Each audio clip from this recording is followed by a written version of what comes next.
Welcome, everyone, to the Frosty Canucks podcast. I'm your host, Jason, along with Steve. So, I made pasta sauce tonight, and it is so fucking spicy. But it's not like regular spicy. You know when you eat food and it's really hot up front? No, it's like delayed spicy. So you eat it, and you're like, wow, this is really good. And then 5 minutes later, your mouth is on fucking fire. It's ridiculous. That wasn't a one-word quip. Was it supposed to be? That's the pattern that's usually gone on.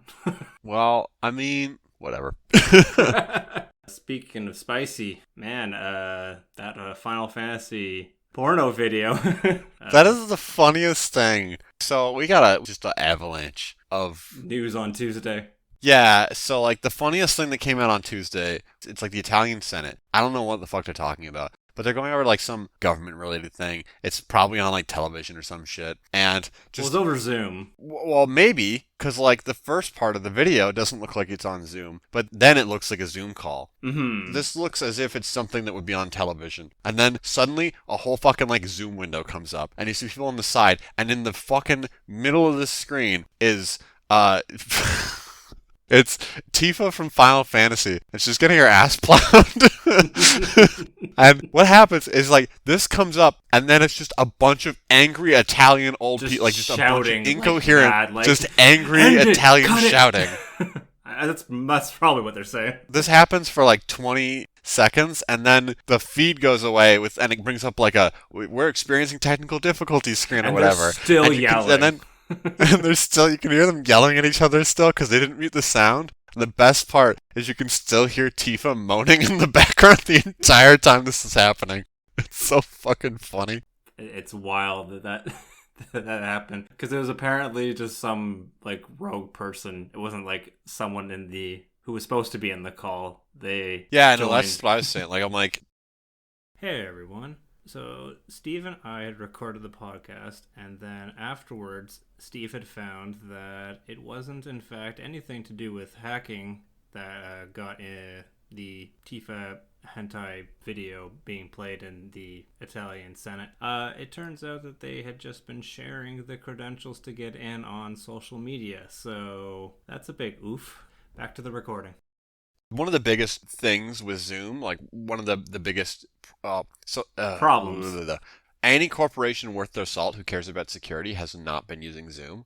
And the big reason is because of that. It's got some very well-known security problems. Yeah, and a lot that happened at the beginning of like the pandemic too, where people were like for schools and stuff like that, and then people were just invading the classrooms. Some people were like leaking the codes online for stuff like that, but no, it's just one of those things where it's like you don't want to have to deal with like some rogue person dropping in on a call and getting information they're not supposed to have. But it's like, so in this case, it's pretty funny having like fucking pornography played in the middle of some high important government thing. But like on a more serious note, that's the reason why like no corporation actually gives a shit when we use Zoom. They'll use WebEx instead, or just Teams on a closed network, because they are actually like secure instead of not being secure at all. I genuinely wonder if the person just like got the code because they just happened to see it at the start of the broadcast, or if they actually like broke into it and did some like more nefarious stuff to get in there. There's just one upset person in the Senate. Like they keep ignoring my new laws. I'll show them. Yeah. Holy fuck, though. I will link it in the post. I will also tag it as not safe for work if you want to actually watch like the 50-second clip of this entire thing transpiring. It is hilarious. It's funny. I don't know if it'll be as funny after hearing me describing the clip, but it's pretty funny. That, and earlier today I saw some artwork of presumably a naked Tifa wearing nothing but the Italian flag for tasteful censorship. If you were wondering, like, that's what that is in relation to. But yeah, holy fuck. Do we want to get into the other news from Tuesday? Sure. So, Microsoft, for approximately $69 billion, very nice, has acquired Activision Blizzard. Jesus Christ. And we thought the Bethesda deal was fucking nuts. Yeah, there's a lot to unpack here. There really is. I just still find it funny that like, what was it? Take-Two acquired like Zynga or something like that, and then like crushed the acquisition price afterwards. Yeah, I think that's correct. Oh man, where the fuck do we even start with this? Well, everyone was freaking the fuck out. Yeah, I was gonna say the initial We start at the response. So beginning. it's like a lot of things to unpack here as far as like what it means now and what it means in the future, or like what could mean in the future. Right now, it doesn't mean a whole lot because it still has to go through. Yeah, but I mean, like, what is that gonna result in the near, like, soon versus like fucking 5 years from now? Mm-hmm. So, like, obviously, I think one of the big things here is that with the Microsoft corporate overlords coming in, no one's out here shit talking Microsoft as far as like, oh, it's a terrible place to work or whatever. So, hopefully, with regard to at least the situation at Activision Blizzard over the past, well, I mean, like the shitstorm happened over the last year. Year or two, yeah. Yeah, but it's obviously that's more of a cultural systemic problem that's existed for a long time. Hopefully with Microsoft coming in and being like the big business, no nonsense, fuck you kind of thing. I have to imagine that they're going to crack down on all of that stuff, bring in proper HR, and probably fire everyone from the company who is, acting in the way that toxic frat boy culture. No, for sure. This is definitely probably a great thing for the people working in the company. I mean, I don't who think are not that shitlords. yeah, I was gonna say, like, I realize that that's like a pretty big task, and I don't know how true this still is, but I still think back to like there's like a story. I couldn't find it, but it's like there's like an interview or some like a story or some shit when Microsoft acquired Rare. Microsoft was all, business. You gotta have like a plan, all this other shit, and then they bought Rare, and Rare was like kind of a frat boy development studio house. And when Microsoft came in, they like killed all the creativity in that studio. No kidding. But in doing that, they also changed them from, being a bro culture place into like an actual respectable business that people can actually like work at and not like, right? Like No, they I killed know. off that Yeah. somewhat toxic culture. And I mean, like a lot of some of the like creative people obviously left the studio in that process, but I feel like they might be maybe more a little more hands off now because of what they had done in the past. But I feel like with Activision Blizzard, I gotta think that if that kind of shit's happening, they're gonna be like, all right, we just bought this company. Obviously, one of the big things that happens with acquisitions is there's always a shit ton of layoffs. So it's like, okay, can we get a very detailed list of every employee who's been a kind of a shithead over the last however many years and had like a complaint against them? We're just gonna fire you as part of the acquisition, and then put like proper new managers in place who aren't going to foster that kind of culture, and then also make sure that you've got like HR policies in place to help Mitigate prevent that kind of stuff, yeah. and also make sure that people who feel like they're experiencing workplace harassment in any form can report it and feel like their voice is being heard and their complaint is going to be actioned on in an appropriate and timely manner. Correct. I would hope that definitely would be the case, but time will tell. Yeah, and I think the other thing is like as part of that, I'm pretty sure that Kotick is out. Did you hear that he's probably, well, there's a report that he's going to get 400 million for this acquisition, like $500 million for this. Yeah, he was gonna get a bunch of money for this anyway. Like obviously he's like one of the biggest fucking shareholders of Activision. That's just wild. Well, yeah, it's like this is like an easy out for him, right? So he's been having like a lot of trouble. There's like a bunch of turmoil within the studio as well. People are constantly walking out, striking and stuff, yeah. Yeah, this is a super easy out for him, right? Like Microsoft comes in, buys at the company, he can take some money and then get in his fucking gold-plated car and go back to his mansion made out of diamonds and cry into his giant piles of money. I don't expect that Kotick will be around after the ink settles on this acquisition. This is like a super easy, just like get the fuck out kind of thing. It's just like a very easy exit strategy for him, right? Where he can get out and he can get money too. Yeah, I'd say he'd be it's foolish tough. to stick around after the fucking deal After the goes through. shitstorm, yeah. No kidding. I have to wonder if there's an alternate timeline where all this stuff doesn't get discovered and reported on. Like somehow it still gets swept under the rug if he'd still be interested in selling the company off. Yeah, I think that probably would not have happened. I feel like that's probably part of the motivating factor for why he's doing this for sure. In a hypothetical, let's say that the stuff hadn't come out and he still sold the company and he still, like, Activision still gets bought out by Microsoft anyway, I'd still expect that he'd just take the money and run, regardless, because it's like, who wants to run a company if the company is being, answering to someone else? Like, that's, fuck that, no. I believe, and Maz is going to get angry at me if I get this wrong, so I'm just going to Google it really quickly, but I believe Kotick used to work at, So I should search for Robert Kotick, not Bobby Kotick. You'll still find it. Oh yeah, Bobby Kotick is on his Wikipedia page. But I believe he used to work for Coca-Cola. It says board member of Coca-Cola Company. Yeah, I think he's still a board member, but I believe he used to be in a higher position and slash or like. He's made his fortune. He's made he's close to 60 years old. He can easily retire and. I don't know if he wants to. He's the kind of guy who actually likes to run businesses. He gets off on it. So, like, having the power. I get what you mean, yeah. It's like Reggie, right? Where, like, Reggie, and like I think he's a good example. He's like another big business guy who was always in big business. He was in big business before Nintendo. He fucked off. Then he, for a couple of years, he went back and he started working at, like, GameStop, which is loosely game related. Is he back at Nintendo now? I don't think so. Yeah, I think that happened, but like that's like one of those things where it's like, these big business type people, they can bounce around all these different ass companies and it doesn't fucking matter. They live in their own goddamn world that's completely different from the shit that we deal with day to day. They like wipe their fucking asses with $100 bills. Like they don't even know what the fuck it's like to eat a fucking bowl of ramen. Like shit, man. So I think that's one of the, at least, Activision controversy-related things. I have a feeling that, at least long-term, Microsoft can help to alleviate the turmoil that's been going on there, help to fix some of the problems, and then obviously, I think Kotick is going to just fuck off after this. Oh, for sure. I think it'd be stupid if he actually stays. Like, there's legitimately don't see any reason why he would stick around, especially given all of the crap that's come out, so... Now, onto the video game, like more specifically video game related stuff. Sony's stock price went down, and I completely understand why. Oh, 100%. That is how big of a power play this is, and I don't think that a lot of console chuds understand that. Yeah, because we weren't discussing the Stony stonks. Stonks. Decreasing like this when Bethesda was purchased. No. We didn't see that. No, because listener, friend of the show, Maz, sent me the NDP numbers, or MPD or MDP. I think it's MPD.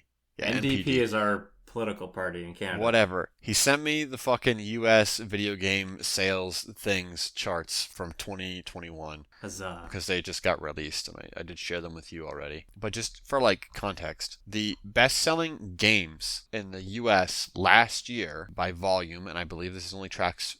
Oh, no, they do track digital stuff now. Oh, shit, okay. But was Call of Duty Vanguard, so the Call of Duty that came out last year, was number 1. And Call of Duty Black Ops Cold War was number 2. That's the Call of Duty that came out last year. So, like, a game that came out last year was the second best-selling game in general in the U.S. last year. And the best-selling game was the new version of the second best-selling game. That's why Sony's stock dropped. Mm-hmm. I don't think a lot of people who are really heavily invested in the gaming sphere realize how big of a deal it is for Microsoft to have acquired Activision. For the casual audience who doesn't play like a ridiculous amount of video games or like goes into the indie scene, stuff like that. Yeah, exactly. It's like it's one of those things where it's really easy for people who are into games a lot. I'd say hardcore. Like if you're listening to a fucking video game podcast, I don't know. Some of you might be like, oh, I'm like not a capital G gamer, right? But like if you're listening to a fucking podcast about video games, you are a hardcore gamer compared to like most of the fucking people out there. So it's very easy for us to look at this and be like, oh, I don't play like Call of Duty, I don't care. But most of the consumer base, or at least like probably between 15 and 25% of the console market does play Call of Duty. And they buy it every fucking year. What's definitely going to happen now is that 100% of the marketing and advertising, anything Call of Duty is going to now be associated with the Xbox brand. 100% of the time. No question. It's wild that it's flipped back and forth. Yeah. And I think we said this on one of our older episodes. Actually, I think it was from a question that Maz asked us. That was how influential or how important third parties are, specifically when it comes to like advertising and how like big of a deal that is for consoles. I believe I pointed out that like Battlefront, Destiny, and some of the Call of Duty games over the last... Yeah, those pushed quite a bit. Yeah, well, they were always advertised with like Sony's branding on them, right? So it's like one of those things where if you're a casually oriented gamer, right, you're going to see the ads for all this shit, or like the posters at GameStop or whatever, and it's going to be like, oh, fucking only on PS4, right?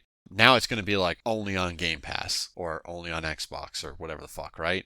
And it's for the best selling game in the market every year. So that's fucking huge. And the thing you got to consider is that, like, with a lot of these people, Joe Blow is like, oh man, I'm going to get Call of Duty. You know, it's always advertised on Xbox. It must be on Xbox. So he buys Xbox version of Call of Duty. Then think about, like, the knock-on effect of that, where he's like, oh, well, all of his friends are going to be like, well, I want to play with Joe. Joe's got an Xbox. I got to get Xbox.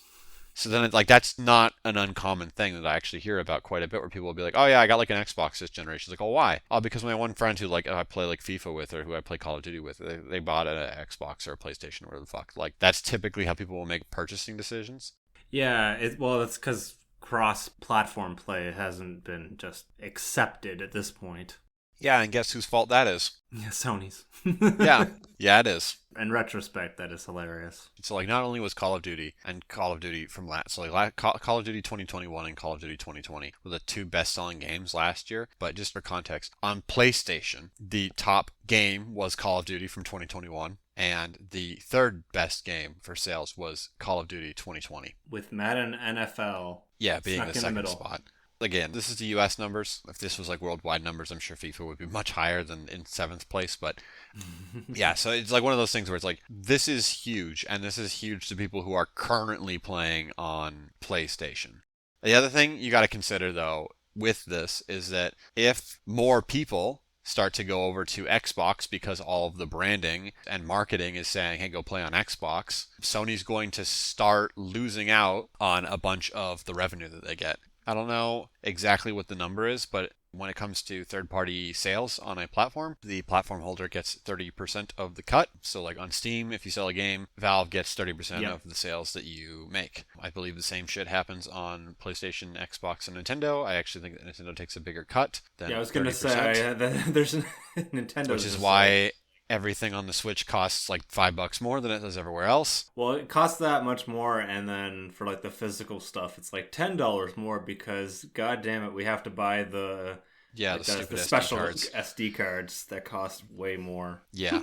So yeah, that's a thing. So, but think about it like this way: like, if you go from being the market leader and being the the number one platform for Call of Duty, which PlayStation is presently, and you lose that, then you're losing out on a huge amount of revenue for your platform. Like, just even if the sales go like decrease by half, that's still like a huge chunk of money that was coming in that's not coming in anymore. It's even worse when you think about DLC and microtransactions, which you gotta assume that is a huge revenue stream for Call of Duty.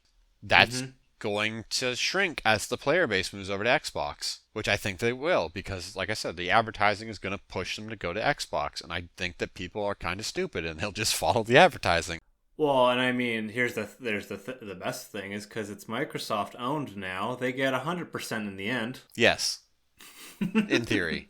That's not exactly how that works, but in theory, yes. And then, like, yeah, so Activision is going to have an incentive to just, oh, yeah, come to Microsoft. It's the best place to go. Go to Microsoft. Woohoo. And then, like, PlayStation was getting exclusive content on Call of Duty or like early stuff. Yeah, exactly. Stuff. Yeah, that's 110% of that shit's going to Xbox now. There's no chance it's going to Sony. It provided Call of Duty still releases on Sony's platform, then like there's a 100% chance this shit's not, like, all the early access stuff's going on Microsoft's platform. There's no way it's not. Now, granted, it's whatever has not been already signed off, like, legally that they have to do. So there could still be like this Call of Duty with exclusive content. So if there's a deal that's already been inked, then you'd still see stuff. Like, they had to, obviously, not obviously, but you think that Microsoft will at least honor the contract unless they can afford to just eat the cost of breaking the contract, in which case they'll say fuck it.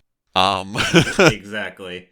And they're still getting all of that Activision money, kind of, from Sony. Yeah. I know that the first thing that Phil Spencer said on, and then like even today, he put out a tweet where he's like, oh yeah, we've confirmed we intend to honor all the existing blah, blah, blah, blah, and we're not going to take the games away from thing. Okay, so we heard that song and dance with Bethesda, and the fucking first, and we said on this podcast, we had to admit that we were wrong, because we were like, oh yeah, I could see them still putting their stuff on Sony stuff, and then it's like the very first game that was like a new game, like Starfield, they're like, yeah, fuck it, it's not coming to PlayStation. It's not coming to PlayStation ever. And we're like, well, that was a lie.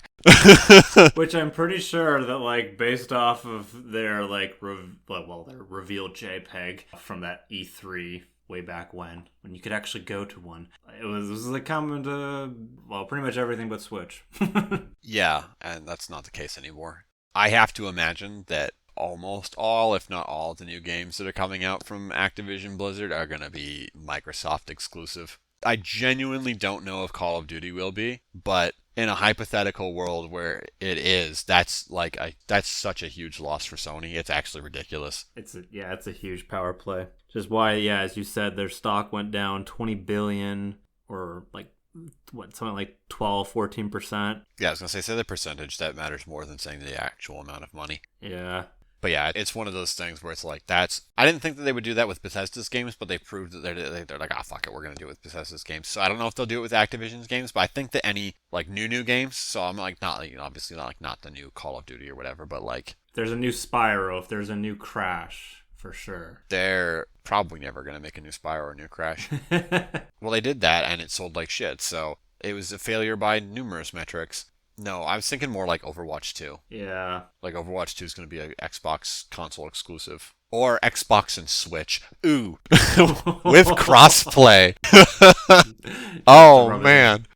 And then obviously PC. I'm not saying PC there, but PC's a fucking given. This whole deal is like the long-term implications for this as far as how much Microsoft can just completely squeeze the life out of Sony is ridiculous. And some people will be like, but Sony still has their exclusives. And I would say that, like, yes, they do. And that's like a big part of Nintendo's lifeblood is releasing exclusive content. But I'd say there's a huge difference between the way that Sony has been approaching doing exclusive content versus the way that Nintendo has approached doing exclusive content. Yes. The very first thing is that Nintendo makes games with cartoon characters and Sony does not. And that means it's much less expensive for Nintendo to develop games than it is for Sony to develop games. Think about something like The Last of Us 2. This is a game that was in development for about 5 years, and it had its studio, a multi-million-dollar studio, draining money to make this game over the course of 5 years. And then it released.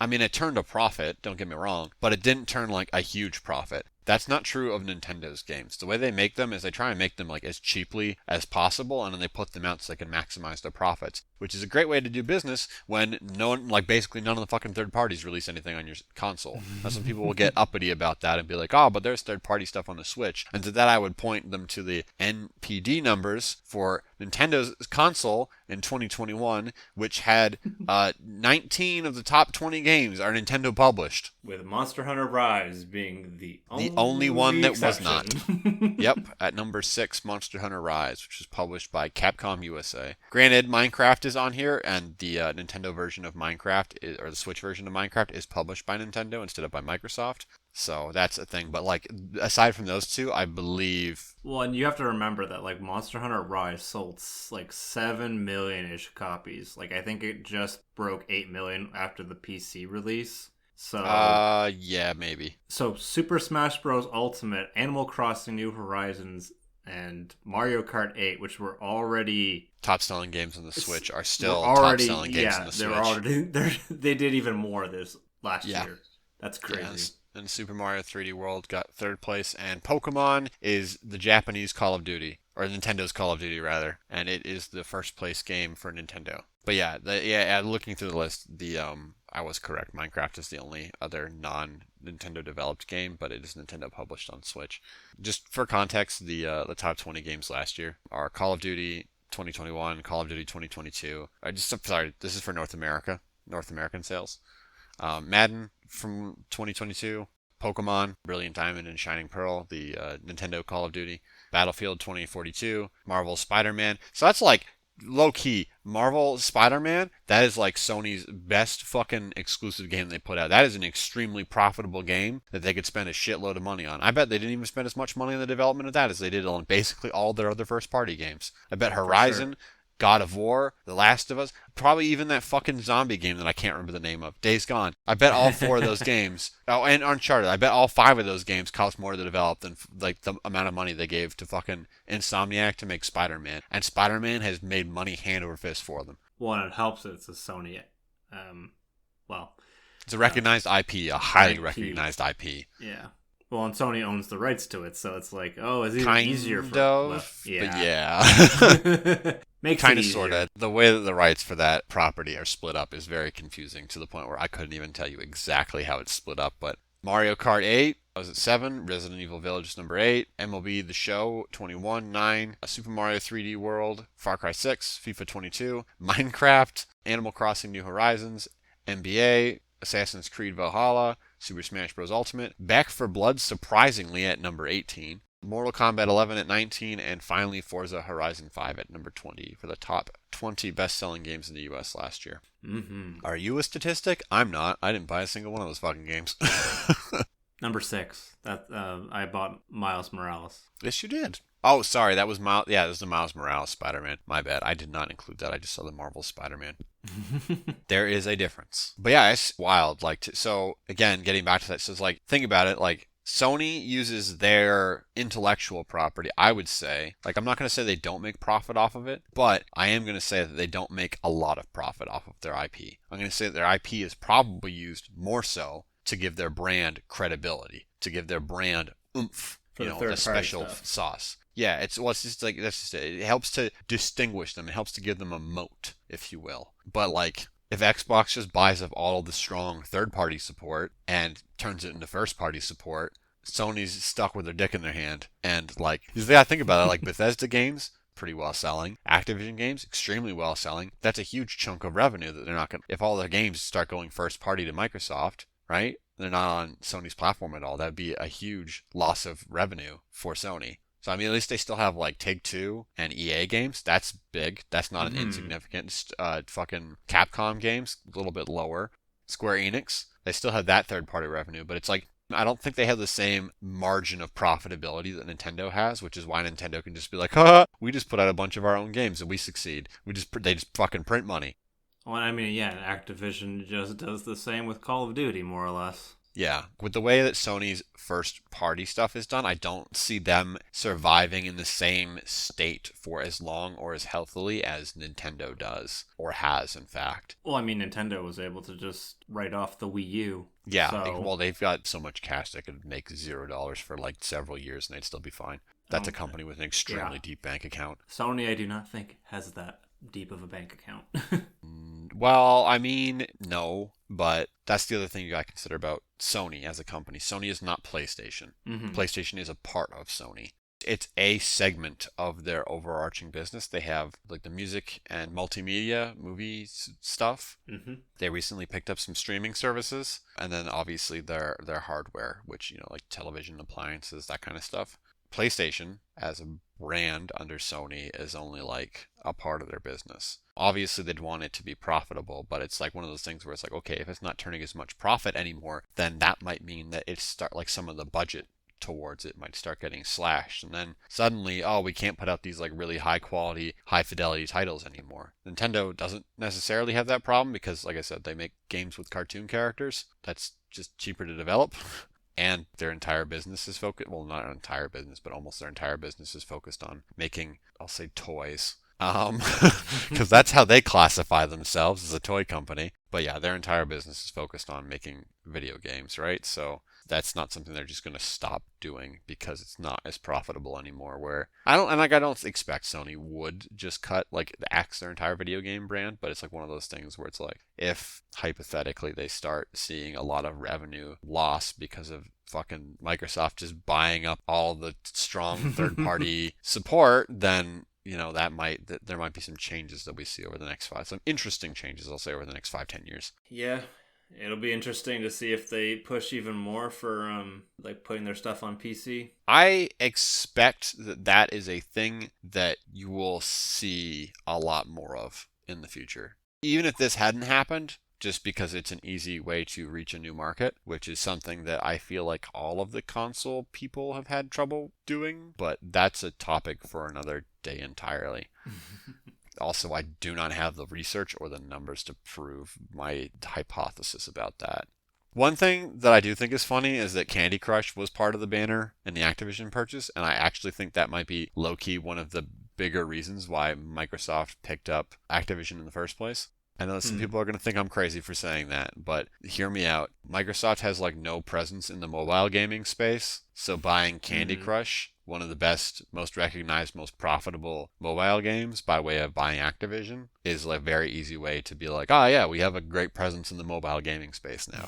Yes, the one where it's like, you at least have one friend's mom who plays Candy Crush. I think my mom plays fucking Candy Crush. Like, well, there you go. I probably I have don't a actually know cousin who that, but plays it or something like that.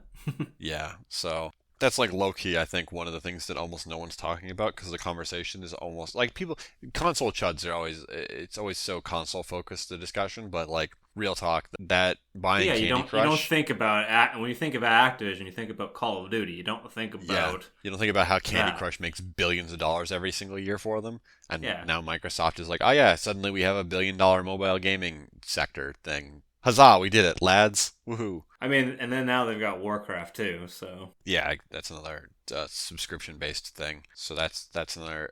Well, I don't know. I don't think that the acquisition of Activision will kill World of Warcraft, but I feel like World of Warcraft has been bleeding players for a long time, and I don't necessarily think that this acquisition will do anything to turn that around. I know some people might get angry because it's like, oh wow, this is like so special and it's been around for so long, and I'd be like, yeah, but like it's old, and that's starting to catch up to it because newer stuff has taken off in at least some like Final Fantasy 14 has started to replace some of the people who are just like chronically addicted to playing MMOs with another chronic addiction. yeah, well, it's just MMOs. like they're going from it's like oh we went from World of Warcraft to playing like 1,000 hours a year to playing Final Fantasy 14 for 1,000 hours a year. Just the fact that like Final Fantasy 14 is newer, it's built on newer stuff, it's prettier, it has some more updated mechanics, some newer technology behind it. Like that helps to differentiate it and helps it to compete with World of Warcraft. And I think as more time goes by, people who maybe have gotten sick of everything in World of Warcraft looking like a fucking N64 graphics will just fucking. I mean, like, I know it's not that bad, but like everything in that game looks very blocky to me every time I look at it. It And doesn't look you think appealing about to it, me. it's like 20 years old, so I don't think the game can last forever is the thing. But obviously, there's still a lot of people who are playing. It's just I think that World of Warcraft will have been usurped, and I don't actually know what the current numbers of players are, but I think long term, I think that the heydays of World of Warcraft are probably done. But I don't know. I could be proven wrong on that. I think that's it. I don't think I have anything more I want to say on this topic. I know I was doing most of the talking there, Jason. Do you have anything else you want to add? Not really. Okay. It was just a very exciting Tuesday. Yeah. Like I said, I was thinking about this from like a perspective of marketing, like more corporate oriented business stuff from an investing standpoint and from like a just economics standpoint, which is some stuff I like loosely have some experience doing on the side and slash or I also work in the financial sector. So that's where a lot of these assumptions or predictions are at least based in. Obviously, you can't predict the future. If I could just predict the future, holy shit, I would be a So who are they billionaire you'd buying never hear. next? Yeah, exactly. Like Ubisoft. go out there and invest money in that company and then fucking make bank off it, right? Like if I knew what companies Could were you going to be imagine if they profitable, I just just bought would. Ubisoft at this point? That'd be hilarious, and the people at Ubisoft would be so angry about it. Probably. Well, there was like a conglomerate company that was trying to buy up half of Ubisoft a couple of years ago, Oh and yeah, I almost forgot about they that. kept referring to it as a hostile takeover, and I was like, what? Yves Guillemot doesn't want to give up his throne of power over at Ubisoft just yet, so he is not ready to sell. Okay, so the other question we have, it was one that we were supposed to do last episode, but I'm a fucking brainlet and forgot to even bring it up. We got asked it like back in the middle of December, so Yep. that's part of why I forgot. So Thomas, after a very heated argument in the Discord server, asked the following question. Okay, so I'm assuming Jason's going to edit this out. I like stumbled over reading the question because Thomas didn't put commas in it, and I was like, "What the fuck am I even reading?" Well, he put some commas, but not like didn't need more commas. But like the question is fundamentally, there's a lot of people online who seem to have extremely strong opinions or jump to calling a game bad without actually having played it. Do you think it is possible to call a game bad without actually playing the game? That is the question. I mean, I call Ubisoft games bad all the time, and I haven't played any of them. So, well, I guess that's not true. I've played a few of them, but like, Black Flag. yeah, I was gonna say it's just an interesting. Mario and Rabbits. Well, yeah, it's like a very interesting question to ask because I feel like it depends. I feel like we almost kind of confuse up like what our tastes are versus what we think is bad. Like if it's not what aligns with our taste, we immediately just say it's bad. Kind of like how I jokingly call every JRPG a fucking walking, like just a giant pile of steaming dog shit, regardless of how good or bad it actually is. And you've not played Octopath Traveler, you've not played a Persona 5 or a Shin Megami Tensei 5 And I or never something will. like that, and you probably never will because it doesn't align with the type of games that you want to play. I mean, like, I occasionally pick up a JRPG, but like, whenever I do, I'm always very unimpressed with what I play because it's the same fucking shit every single time. The things that I don't like about that genre have not meaning, like, they're never meaningfully addressed because people who actually like that genre just want to play the same fucking thing over and over and over again. So, whenever I play a game in that genre, I'm just like, oh god, I just want to die.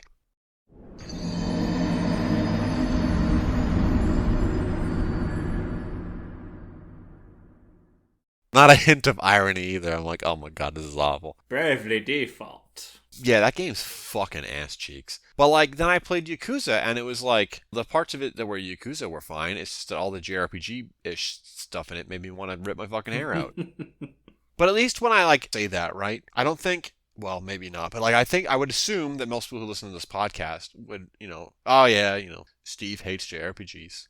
That old chestnut, right? Like, no one's gonna take it seriously, right? Like, no one's gonna take me calling like, "Oh, this is JRPG's piece of shit." Like, no one's gonna take me saying that seriously because they know I fucking hate JRPGs, right? Yeah, but I mean, if you got somehow into, like, let's say the Metacritic review kind of like conglomerate, and then it's not actually hard to. Well, gave the worst reviewed percentage, you'd be hated by everyone, regardless of what you had written, because whatever your concerns or what your taste was legitimate. Yeah, well, and I feel like that's your opinion in the end. Yeah, but like, if assuming that it's a review, right? Like, I have played the fucking game at that point. Thomas's question is more to like, have you when you haven't played the game? So like, obviously, I'm not gonna be on Metacritic if I haven't played the fucking game because I don't write reviews without playing the fucking game. Like, you can't. Yeah, that's you can't review a game without playing. You're like, what the fuck? That's true, but then everyone who's not played the game already is coming to your site and going like,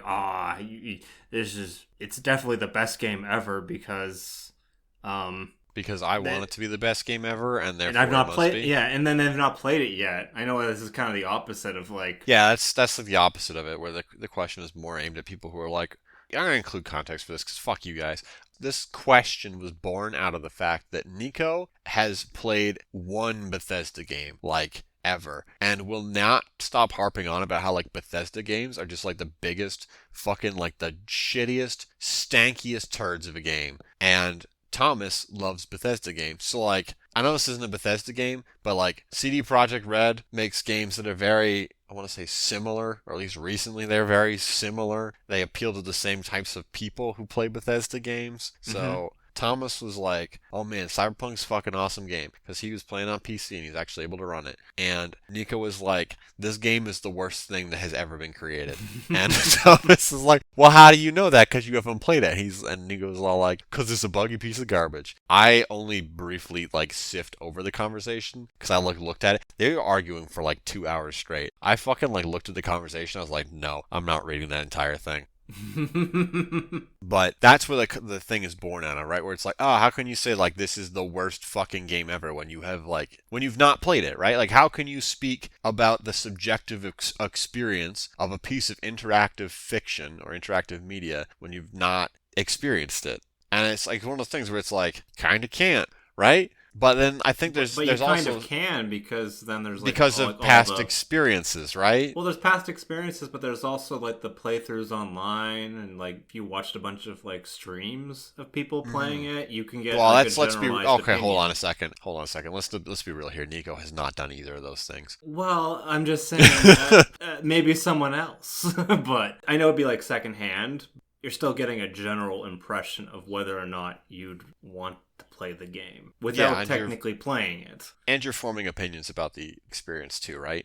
And I kind of get that. And it's like I said, I think for me, it's like whenever I fucking shit on Ubisoft games. And the basis from which I do that is that I played Assassin's Creed Black Flag, and every time I look at Ubisoft games, I'm like, this looks exactly the same.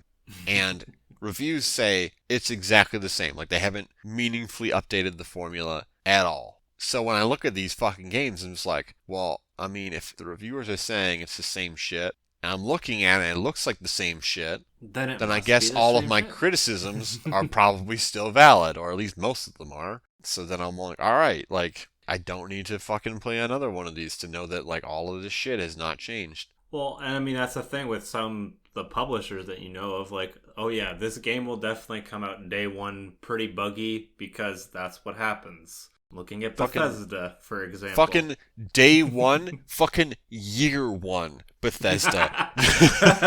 Okay, fair enough. Till the goddamn community mod pack comes out for Bethesda. Holy shit. Fair enough. I'm just saying the worst state is usually the first day. But then, like, a bunch of people will still be like, well, I still enjoy playing the Bethesda game. I'd be like, all right, more power to you. Right? But if someone's like, comes up to me and is like, I don't like Bethesda games because they're a buggy pile of shit, I'd be like, you're kind of right. Yeah, they haven't fixed that behavior yet, so they have that reputation for a reason. Yeah, we'll see it with Starfield if that continues or not. See, I don't know. I feel like another part of that also comes from, and just this is more of like a thing that we see specifically with AAA video games, is that you kind of get studios who get kind of stuck doing the same thing over and over again. I feel like creativity goes to die in the AAA industry. No company is allowed to like do anything original or interesting. And some people might challenge me on that, but like, I don't know, man. It's financially more safe to just put out like sequels that are very, very closely aligned with what's already been done, because those are just like guaranteed money machines. And basically everyone does it. Well, guaranteed because of the branding of that IP, and then because usually if it's using the same engine or if it's something like that, it's already more profitable. Yeah, like I'm sure God of War Ragnarok is running off of whatever they built in God of War. Yeah, so it'll be like they spent less time on engine development and tooling. And more time on just fleshing out everything and making it, yeah. Yeah, absolutely. But like I was thinking more like Ubisoft is known for like open world games that are just like a giant fucking checklist with some systemic features. Bethesda is known for buggy open world games. EA is known for sports games and that one shooting game. Activision's known for the shooting game. EA is known for leaving in the prior year's numbers in their the next release. Oh, Jesus. Let's not get started on that. Well, I mean, Nintendo's that's known for point. Cartoon games. But yeah, so it's like one of those things where when you kind of already know what to expect from a specific studio's games, then you can take the data you have to figure out approximately what the new release might be like. Because, like, fundamentally, the releases don't change by very large margins, and when they tend to, most people will get upset because it's too different, and that's a completely different problem. So, yes. But yeah, so it's like fundamentally, I feel like it's, okay, I haven't played any recent Bethesda games, but I did play Skyrim on the PS3, and I thought it was shit. Okay, well, I think that it's fair if someone's like, I don't like Bethesda games because they're really buggy. I'd be like, yeah, you're right. Like, okay. What I think I would draw more scrutiny on is if they start being like, well, it's shit because X, Y, and Z, and they start listing off like very specific things, and if they haven't played the game, then I would be more... I'd think that then I would tend to come down a little bit harder on that and say like generalized things. So like, I don't like Ubisoft games because they're just chock full of meaningless, benign side quests, right? Like that's a big reason why I don't like them. And that's like a generalized thing, right? Like, okay, yeah, like all their fucking games, these big open world sandboxes full of fucking copy pasted bullshit. Yeah, you're right. Okay, whatever. But if I was like, I don't like Assassin's Creed. Is Valhalla the most recent one? Yes. I don't like Assassin's Creed Valhalla because you can see the main character's ass cheeks when he runs or whatever. Like, I couldn't think of something better than that. But like, you'd be like, oh, how do you know that if you've never played the game before? I was like, well, I saw a video and I heard my sister's boyfriend's cousin's mother aunts said that. Like, right? Like it starts to sound more like shit like that if you don't have the first-hand experience when it's like, oh, it's like he said, I heard it from my friend who heard it from his friend who heard it from or that kind of shit, right? Well, I mean, that's why the legal system doesn't accept like hearsay information. Yeah, exactly. And that's where I would tend to come down more hard on someone's opinion. Or, what you can typically do to try and suss stuff out like that is be like, oh, like, why do you have that opinion? See, try and get like people to exclude or include rather more specific examples, because it tends to be the case that if you haven't actually played the game, you can't include specific examples, and you can very quickly find out that someone's just kind of talking out their ass and they don't know what they're talking about. Caught a lie or something like that. Yeah, you don't even need to call it out. You can just kind of silently go, okay, this person doesn't know what the fuck they're talking about. What makes this game unique? Well, Oh my god, okay. Side tangent for a second. I get so pissed off when people are like, this game is amazing, and I'm like, can you please explain why you think it's amazing? And they're like, it just is. And I'm like, bro. Or no, brah. Brah. Fuck off. I hate that shit. If you like something, you should. I mean, like, I get it if you have difficulties articulating why exactly you like it, but your first response shouldn't be to just say, I can't explain myself because this is so immaculate, it's beyond words. Like, no, think about it critically and try and explain why you like the thing that you like. Because if the person is asking, like, want to understand and just saying, like, I can't explain it, is such a useless answer. I hate that shit so much. It would be even more better if you just said, I just like the waifu, and it's like, okay, I accept that answer. Yeah, just it could be literally anything. Like if she's like, not just I can't like, explain it. Yeah, no, if someone's like, I like Final Fantasy VII, I'd be like, why do you like Final Fantasy VII? Or like, Tifa's got fat titties, and I'd be like, all right, okay, sure, that you answered the question, sure, okay, I got you.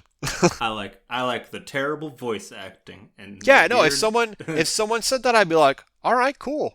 That's fine. Like, you can like what you like. Just fucking, if I'm asking you to explain yourself, please explain yourself. Right? Like, I ran into that a lot with Breath of the Wild as well, where people were like, I love this game. And I'm like, could you explain why? And some people would be like, the same reasons everyone else likes it. And I'm like, you cheeky fucker. You sheeple. Then I'd be like, but like, seriously, what reasons do you like it for? And they'd be like,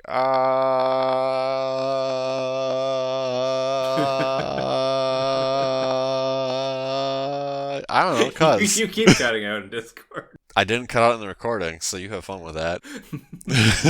So, yeah, I don't know. It is what it is. But just getting back to Thomas's question, like, I don't know. I feel like it's exactly what I said at the start. Like, it depends, right? And if someone's willing to explain themselves and bring up the examples or rationale or whatever for why they think the way that they think, then I think that I would be more inclined to listen to them and to look at their opinion and go, okay, you have thought about this. I can accept this, even if I disagree with it, right? Whereas if it's just like internet, angry man noises, and badger sounds, then I'm going to be like, all right, fucking this person doesn't know what the hell they're talking about. All right. Now that we've talked about Tifa porn, Activision being bought out, and that viewer question, let's get on to the games that we have been playing. I have two. Legitimately cannot believe. Sorry, just a sec. I legitimately cannot believe that fucking Final Fantasy VII pornography is a fucking topic that we talked about on this stupid podcast. Good lord. And the fact that it happened on the same day as that Activision stuff. Which the only other thing I'll even mention about that was the fact that I found it funny that like it got leaked 30 minutes and then everyone would, like, the PR team must have just had to push that out really quickly. Mm-hmm. I mean, clearly they already had the... yeah, it was ready to go. Ready to go. It's just probably way earlier than they wanted to actually break the news. Yeah. Maybe they wanted to break the news as soon as Sony unveiled their Game Pass equivalent. Just drop the hammer. There's a distinct possibility of that being the case. But anyway, games that we've been playing. So PS Plus this month for January. It was Persona 5 Strikers that got me interested. There's also Deep Rock Galactic. Oh, Deep Rock Galactic, yeah. Yeah, that one I'm keeping my eye on playing that eventually. But yeah, there's a few good games this month. Sony has a trend of always making the beginning of the year stronger. I don't know if that's just what they like to do to get all the people hooked on their subscriptions after the holiday seasons come up to incentivize more value than you'll probably get throughout the year, because usually it's a lot less over the course of the year. But yeah, Persona 5 Strikers, I'm surprised that it works this much as a warrior style game or a Muso style game. Is that how you pronounce it? I think it's Muso, but yeah, I don't You don't play those. Yeah, I was gonna say my fucking Japanese is not. Like I said, like Ikitakimasu and like Ohio gozaimasu. Like that's and Nani. That's like the extent of the Japanese I know. So you're asking the wrong person. Fair enough. But yeah, it's surprising how much the Persona 5 formula works in this style of a game. So what I thought was really interesting about it was, because it's way more, well, it is action oriented, because that's kind of what you do in the warrior style game. Mm-hmm. There's quite a bit of a shift in the gameplay department. Action versus turn-based. So how do you kind of make that a little less overwhelming? Well, you set the first dungeon in the city that you spent in Persona 5 in as like where this happens. So you So you already can know the use city. You existing already knowledge to solve this then? well, stuff is like familiar. Okay. So like the locations that you have to go to, they're somewhat familiar. The music is very similar to what you would remember from playing Persona 5. So there's like a good idea of like this is new, but it's also old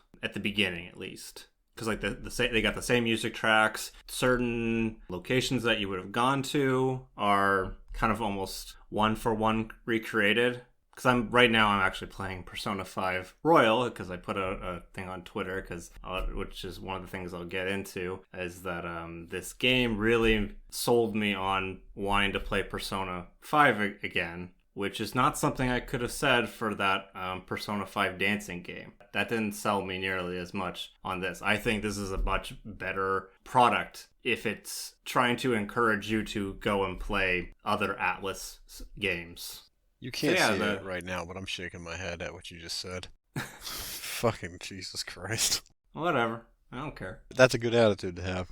So yeah, in this game, instead of there being the palaces, there are these jails, and essentially everyone's kind of brainwashed, enslaved, and then there's the leaders of each of the dungeons. Now, I do think that they don't sell the masterminds nearly as well as they did in Persona 5. Like, you really detested them in Persona 5, but these are more or less people that are like misguided in why they're like doing what they're doing, so you have a bit more sympathy, whereas in Persona 5 you absolutely detest kind of the villains. They've done extremely heinous stuff. This is just people kind of abusing power essentially.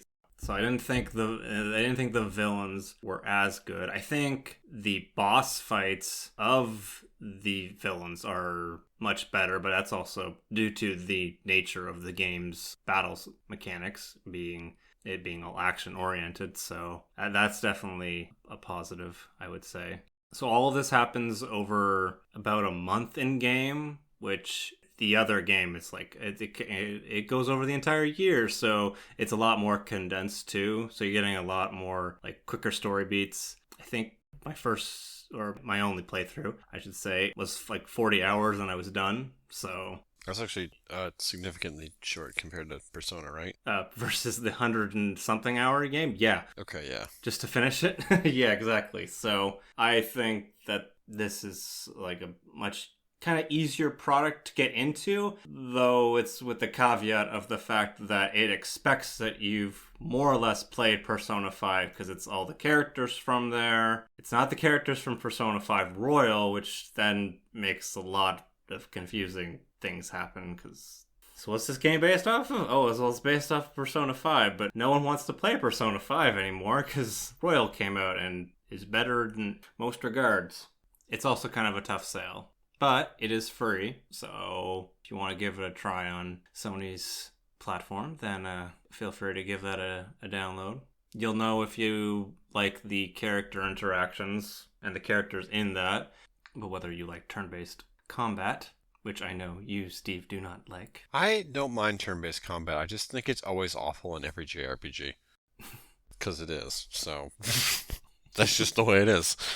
You can change it. It has made it like more thoughtful and more involved, and I wouldn't hate it as much. Fair enough. Let's see.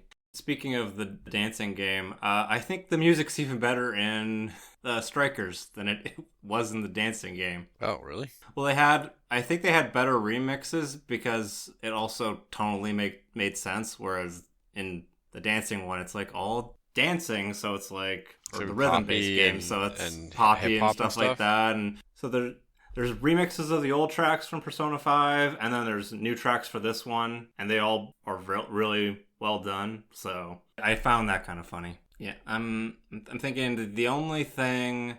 Well, one of the negatives I'd say would be the fact that it takes, just like other games, a really long time to let go of the chains. Not nearly as bad as prior games, but still like a 1 to 2 hour commitment before you really even start fighting, and then maybe another like hour after that, and then it finally starts to break the chains. That's such a legitimate pain in the balls. Like, it's like, oh man, you got It paid. is. You got to play the game for like 3 or 4 hours. Like, man, I have finished some games in 3 or 4 hours. Like, This I is don't just know. the tutorial. Yeah, I don't know about that. That's a bit sus. But I Mhm. guess if you're getting it for free, it's not a huge deal. So I was thinking more from like on Steam, you got like you can't refund the game Oh, after 2 hours, right? yeah. So it's like you're not even hitting like the game part of the game within the first 2 hours. It's like, oh my god. Yeah, there's some interesting things with Steam in that regard. You could kind of almost abuse it and be like, well, the first 2 hours are polished, and then after that, it's just piece of shit. Yeah. I feel like Arkham Knight did something similar to that, even though that was before like the refund policy was implemented. But Well, like the refund the beginning, policy, yeah, it was. It's the first couple hours of the game is usually the most polished because that's the amount you can spend the most time on. Where Mhm. the further into the game you get, the less polished it might be because they spent less time on it because it was something that they got to later in development. So if you're rushing to meet your deadline, then it's like, well, we're gonna just rush the last 30% of the game then.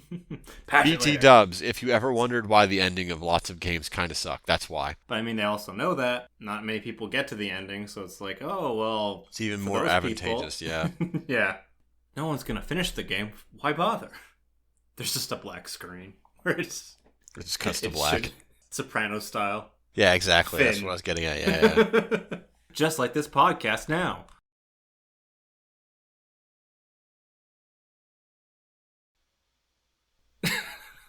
Well, we're not in a room together, so I can't look at your face to know when I was supposed to break the silence. So I was just like I was just waiting. sitting there. I'm like, I guess I just gotta wait. But yeah, I'd totally recommend this if you just want to give this a try. I was gonna say, it sounds like just from what you said that people who are already existing fans of Persona 5 should probably check this out. Mm-hmm.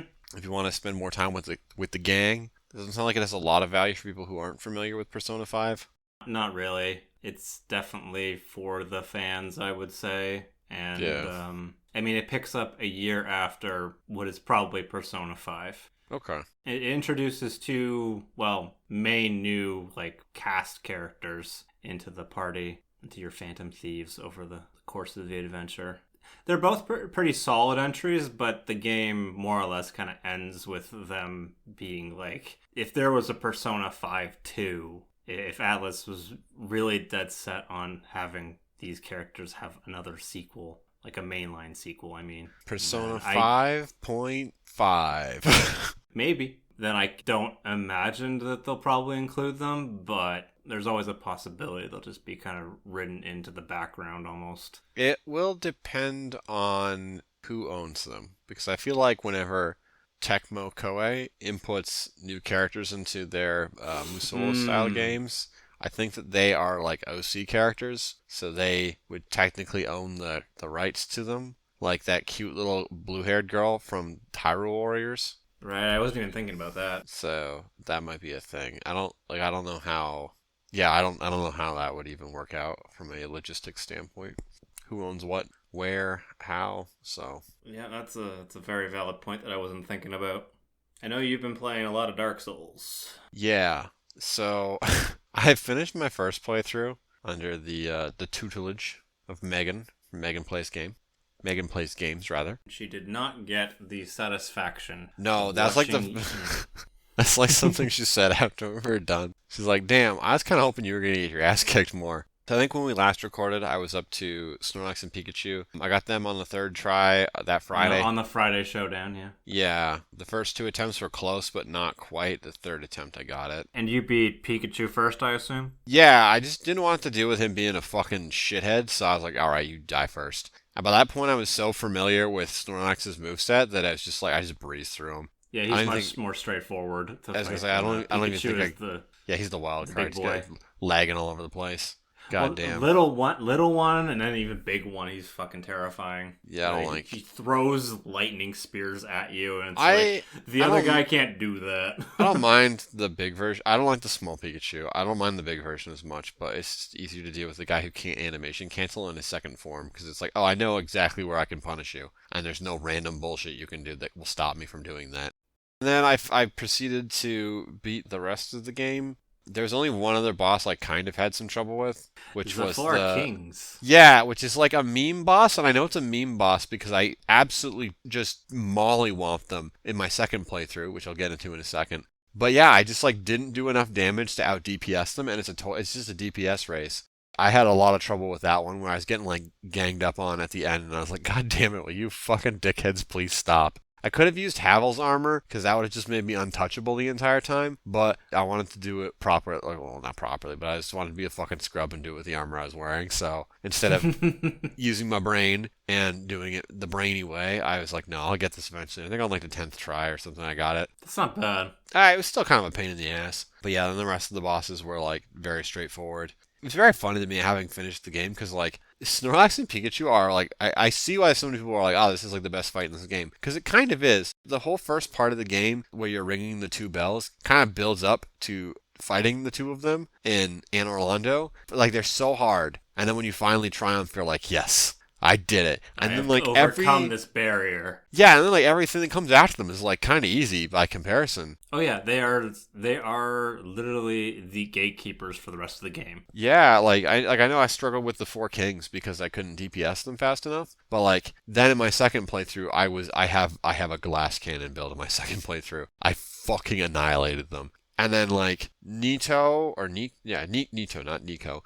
If you go into him with a divine weapon, easy peasy. Oh yeah.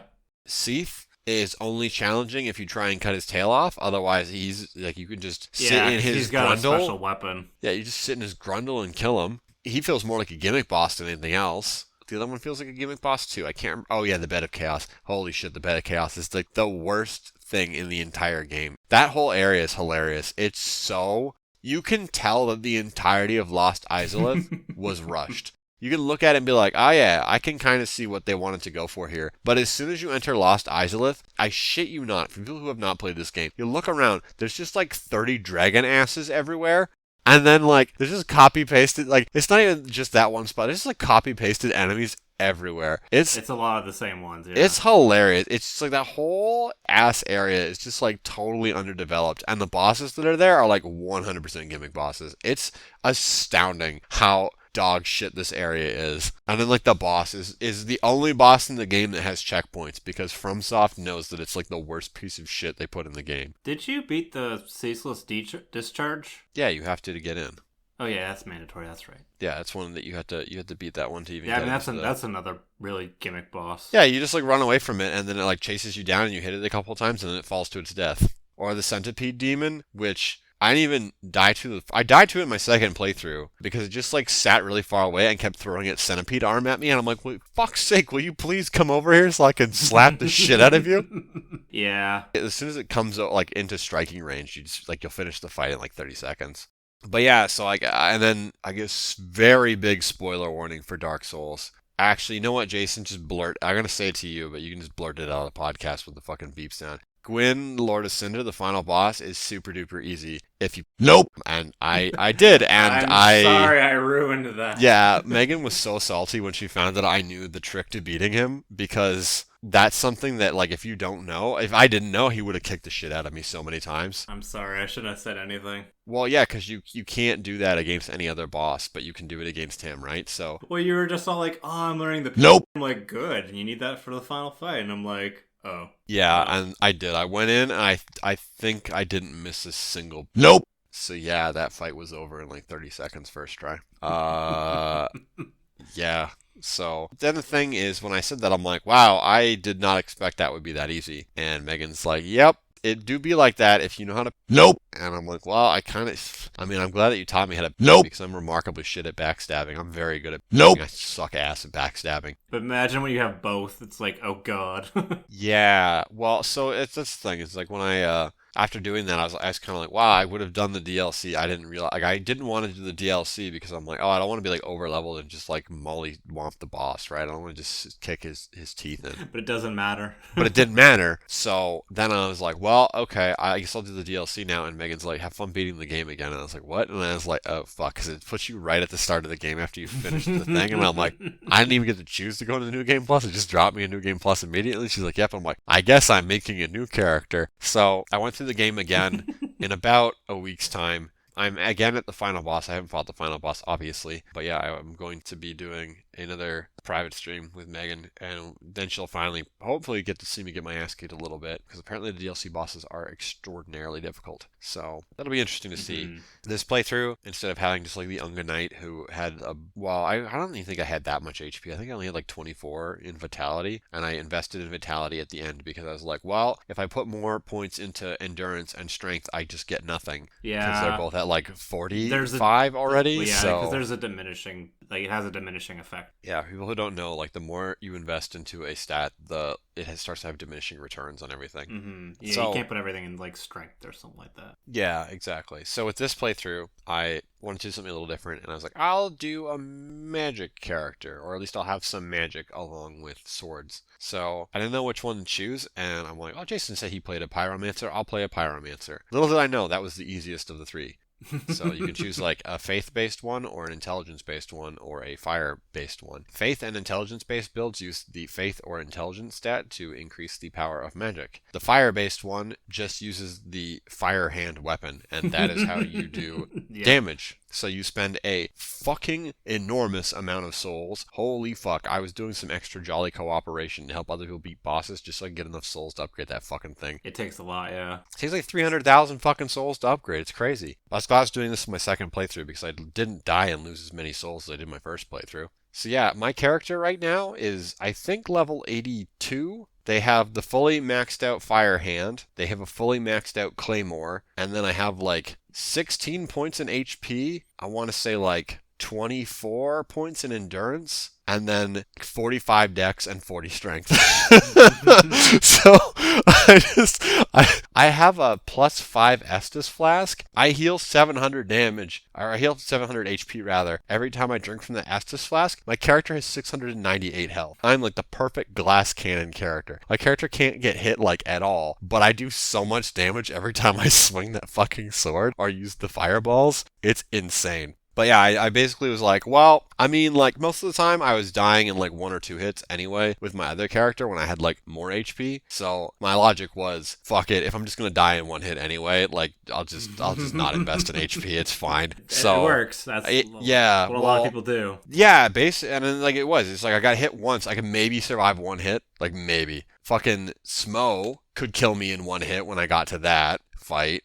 Ornstein could not, but Smo could kill me in 1 hit with all of his attacks. I think Nito killed me in 1 hit once or twice. Seath almost killed me in 1 hit. The Bed of Chaos could kill me in 1 hit. The 4 Kings, or the 4 Lords? 4 Lords. The 4 Lords could almost kill me in 1 hit. I did get hit by them once in that fight, but I like DPS the shit out of them. That fight was hilarious. I destroyed them faster than they could spawn. It was very funny, especially because it's the best. Well, it's like that. I had so much trouble with them before, so like with that perspective, that fight was hilarious the second time through because I was just like ran in and I'm like fire, and then they died, and then I was like, all right, and then the final one came out. I just swung my sword wildly and killed them. And and you get like the animation of them coming into the world, and then you're just like killing them. Yeah, exactly. So. It's very much like a live by the Unga, die by the Bunga kind of playthrough. And I thought that was hilarious. Just like, it's like I either got my ass kicked or I just completely deleted everything. And it was I don't know, it was very fun. So yeah, the DLC is going to be really fun because I basically can't get hit by anything and I don't know what any of the movesets of these new bosses are. So there'll be some great learning going on.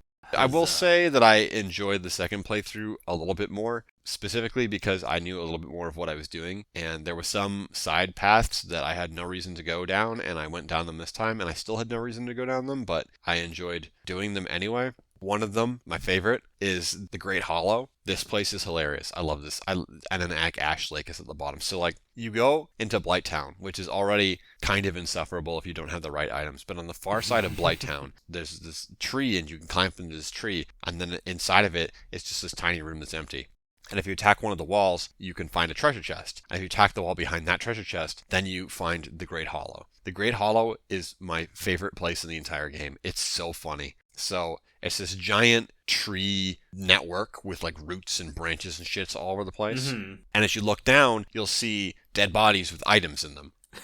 Yes. And you can't get to any of the dead bodies without jumping off of the critical path. So there's like a single path that goes from the top to the bottom, but then there's like other branches where you can do some like light platforming and you can like fall down onto the items to collect them. Mm-hmm. As you go down the entire tree, you'll see that there's bodies all the way down that tree. There's like an indirect story being told there, which I think is hilarious. Like one guy slipped and fell to his death, and then someone was like, oh, that dead body's got some shit on it. And then he went to go get it, and then he slipped and fell to his death. And that kept happening over and over and over and over again. So there's like 7 or 8 fucking bodies, and people were like, ooh, I'm gonna rob this corpse. And then they like fell to their fucking death trying to rob the corpse. Like... Yeah. And then what's even funnier is that in this entire area, there's 2 enemy types. There is the basilisks, which can turn you into stone and curse you. It'll have your HP, which then makes it so that you'll die even faster as you try and fall down these branches to like get the crap, and the mushroom guys who hit like a truck. So like this whole area is just like a huge fuck. It's like the game's like, hey, do you think you can get those items? And then you fall to your death, and the game's just sitting there like laughing at you. And then you accidentally get cursed, and then it becomes even easier for you to fall to your death. And when you finally make it to the bottom, the mushroom guy punches you once, and just your ass, not even your ass, your entire body just implodes. So finally, after trying to get all these items and getting them after like an hour and becoming cursed in the process, I was running, I was hauling ass. There's a whole horde of mushroom men chasing me out of this fucking tree.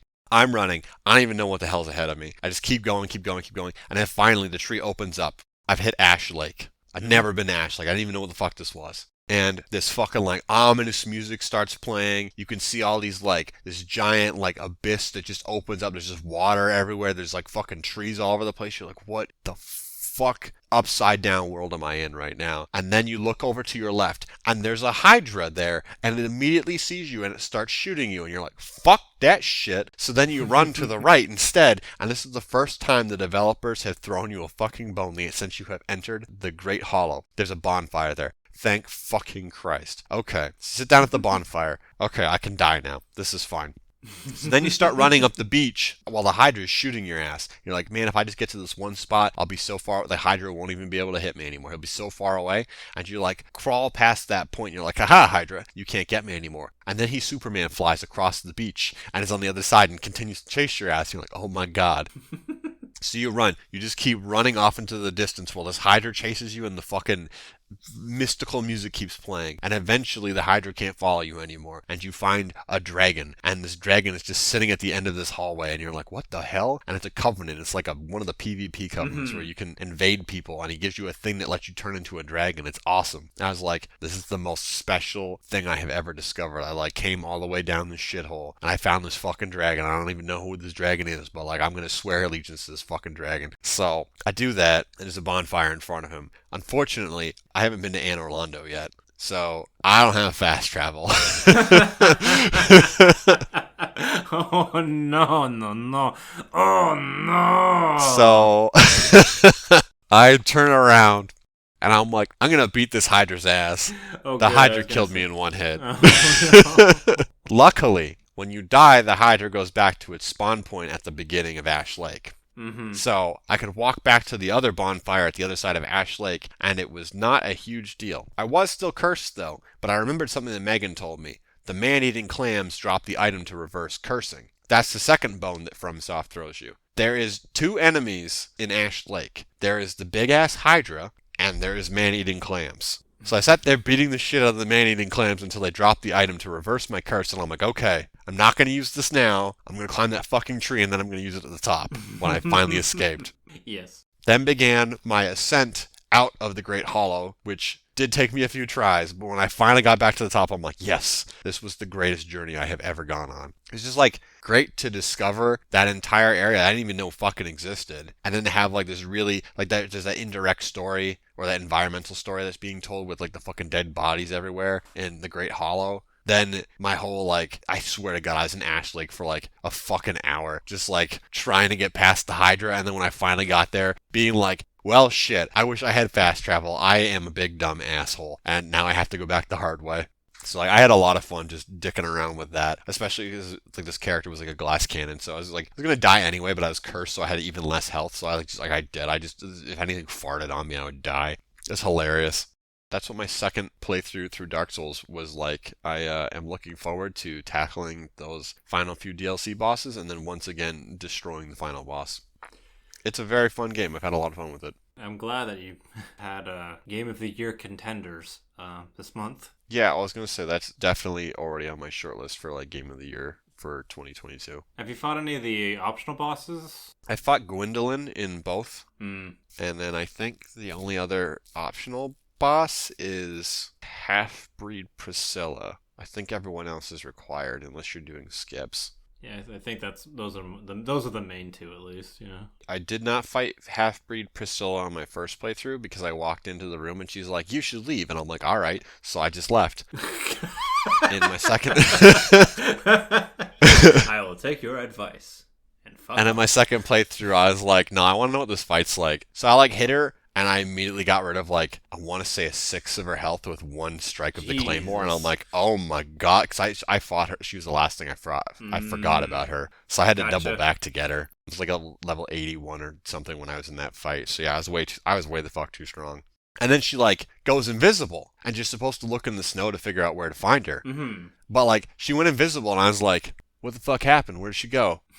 And so I'm just like, like my character's just sauntering around, and I'm like just kind of like looking, and I'm swinging the camera around wildly, being like, "Where the fuck is she? Did I like glitch the game out? Like what's happening?" Somehow I was wandering around the boss arena for 2 minutes with the boss swinging at me with her giant scythe that has a huge amount of range. She did not hit me once. Wow, She did not that's hit me. impressive. It was 2 minutes before, and I kept hearing noise. I'm like, where the fuck is she? She hiding around the corner? No. She hiding over here? She up? Like spinning the cam, like fucking like people who don't know how to play Call of Duty and like looking up at the sky, just spinning around in circles. It was like that, and I was like, what the fuck?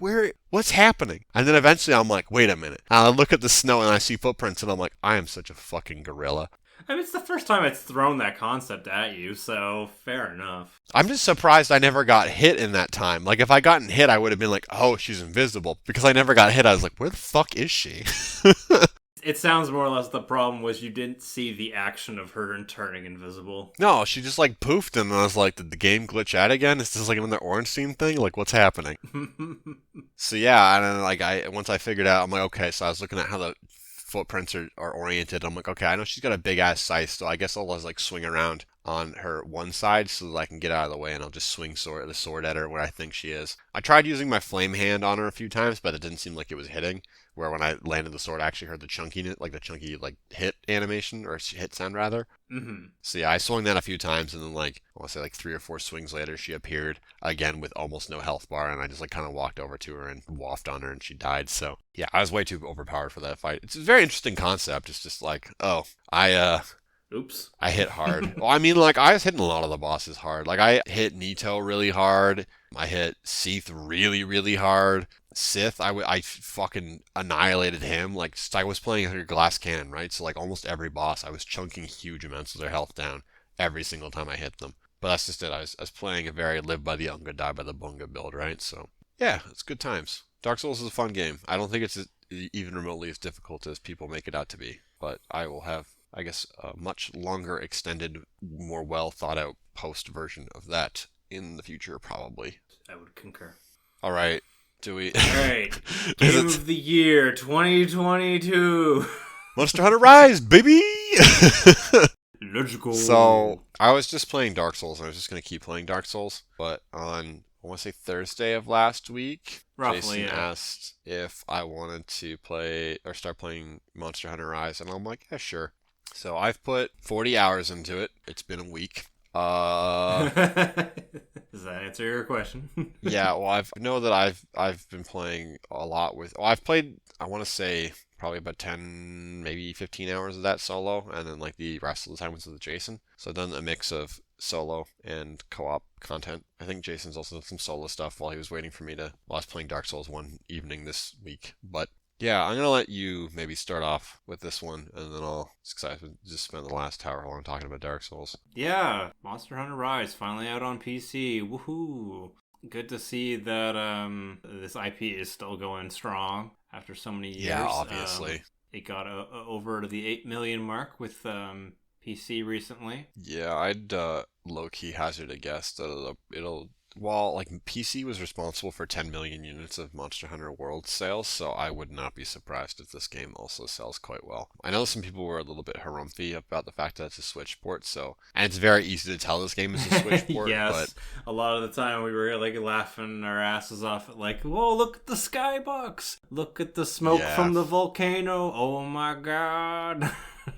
Yeah, there's a lot of things in this game where you're looking at it and you're like, this was definitely made for a fucking handheld console. But most of the monsters look pretty damn good, even after their them being HDified. Well, I think that's an area that they've always done well, but that's more down to the fact that the animations are really good. Like the models aren't as big of a deal. Mm-hmm. But yeah, I guess like there's obviously some things that are concessions because of Switch. Like you can tell that certain things in the environment are not as detailed as they could be. Almost all the small things in the environment run at 30 frames per second. So you're close to them. When you said that to me, I was starting to notice that way more, and I was like, oh yeah. Yeah, I'm sorry, I shouldn't have pointed that out. No, it's fine. I probably would have come to that conclusion at some point. I think the maps are nice, even though I don't know, I like World's maps better, but like the maps in this work with the mechanics of this game, so I mean it's also a bit fine. Well, because the map's like on the screen. Yeah, like it's a lot more straightforward. Yeah, it's way more straightforward. It's much easier to like call out like, oh, bring the monster over to part 5. That's where portion 5 of the map. There's like all the portions of the map have like little labels and shit on them, so it's I don't know. In general, I think it's a lot easier, and that specifically I think is one of the first really cool things with Monster Hunter Rise. They have a grappling hook, quasi grappling hook type mechanic that you can just use wherever. Yeah. And it's integrated into the movement when you're just moving. It's integrated into every weapon's moveset, which is good. That's something I didn't like about the Clutch Claw, that it was not really well implemented in anything's moveset. Mm-hmm. But one of the big things that comes with that is you've got Wyvern Riding, which is when you just like hop on the back of a monster after you've beaten the crap out of it a little bit, and then you can beat the crap out of other monsters with it. And the best being the fact that when the other monster takes out the other one, like makes it like faint or stuns it, then you take control of it as well. And then you can ride that one too. You fool! I'm playing 4D chess now, bitch. Yeah, so like a strategy, I think it's like an optimal strategy, and Jason and I have been using it a lot. Is we'll like go in and we'll immediately do something to grab one of the monsters, and then have them like bring them to whatever our target is, and then like hop on that monster, and then beat the shit out of our target, and then like later in the hunt when we get the ability to ride our target, then we'll ride that to the other monster and like smash into it so that we can ride it, and then beat the shit out of our target again with it. So we're just brutalizing the monsters. It's hilarious. Personally, I love that mechanic. It's kind of goofy, but also it's like really fun, so I don't mind that it's kind of goofy.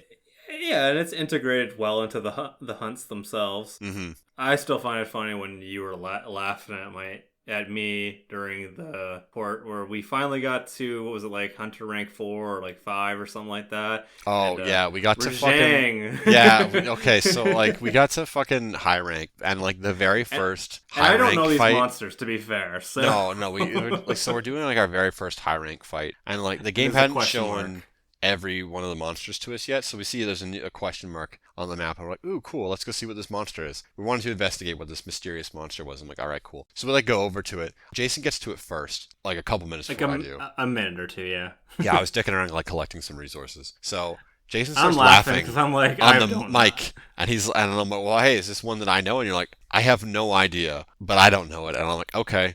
I'm like, whatever. So I get there, and as soon as I turn the corner, I see Rajang's horns, and I'm like, oh no. And then I turn the corner fully, and I see Rajang just sleeping on his back, and then Jason's still sitting there laughing. He's like, hey, monkey. And I'm like, Jason, step away from Rajang. He's like, why? And I'm like, you don't know. You don't know what I know about Rajang. Step away from Rajang. But then you're like, but I have a stink mink. And I'm like, never mind. Use the stink mink. I will wake up Rajang. And that was wild. Yeah, when we used it against the monster, I felt... Were we fighting like a Pookie or something like that? We were fighting something really small, and we brought the fucking demolition crew to beat the shit out of it. Rajang is one of the strongest, most violent monsters in Monster Hunter. In World, it was introduced in Iceborne post-launch, like Devil Joe was. And the only monsters that I have seen go toe-to-toe with Elder Dragons that are just like regular-ass monsters are Devil Joe and Rajang. And I don't think Rajang ever loses a turf war. I think it worst it ties. Where like Devil Joe sometimes loses Turf Wars to the Elder Dragons, Rajang does not. That's why I was like, oh god, step away from that evil monkey.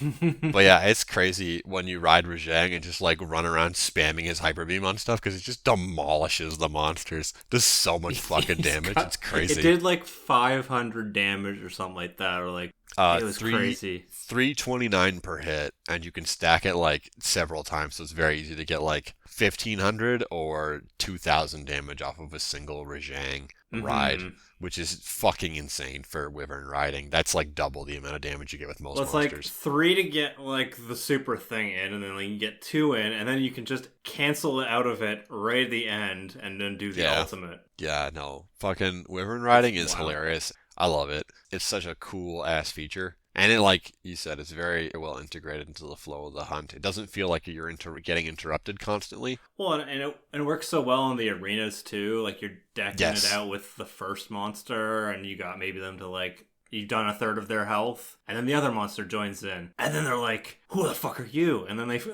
start fighting each other. One of them gets knocked out, and then you can start wailing on them. Yeah, I will say that the one thing that's kind of shitty with this is that in World there were times where it would be 2v1, like the two monsters would be kicking the shit out of you, not each other, and that does not happen in this.